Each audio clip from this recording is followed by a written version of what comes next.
Rising tension in the Middle East is pushing up global oil prices, and here in Jamaica, it's hitting fisherfolk hard. Those in St. Catherine say higher fuel costs are cutting into their fragile earnings. Sandy Williams has their story. For fishermen at Half Moon Bay in St. Catherine, every trip to sea now comes with a heavier cost. Fuel prices, driven up by ongoing developments in the Middle East, are forcing many to rethink how often they fish.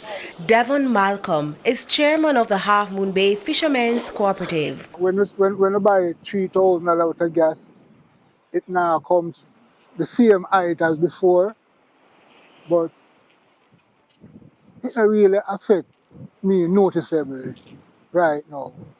So maybe it affect other person who have a bigger size engine, have to use more gas, like all the man with them 28 foot and them 40 horsepower engine, or them 55 or 75 horsepower engine. Mr. Malcolm operates one of the smaller vessels, a modest 18-foot boat powered by a 15-horsepower engine. But even he admits the difference is clear. Before, you'd get more.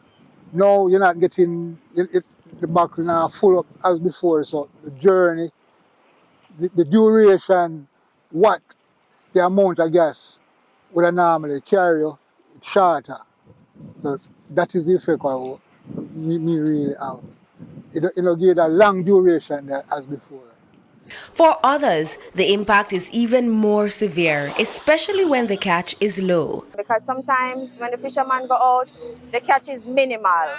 And because the catch is minimal, you still have to go back out there another day. So they have to purchase gas. So the price is really affecting. Compounding the issue, fisherfolk say their yields have declined since the passage of Hurricane Beryl and Melissa. You have to use more petrol to go a far distance, and believe me, it is strenuous.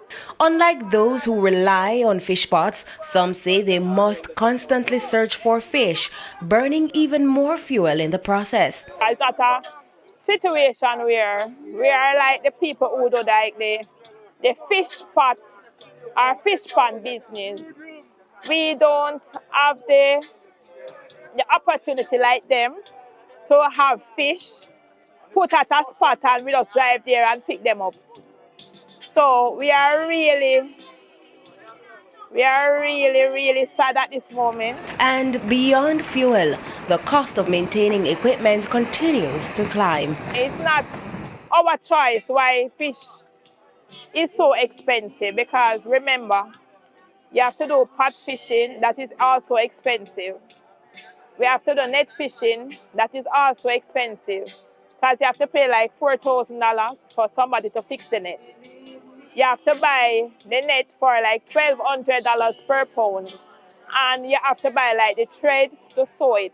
With rising fuel costs, unpredictable catches and mounting expenses, the fisherfolk say the pressure is building with no immediate relief in sight. Sandy Williams,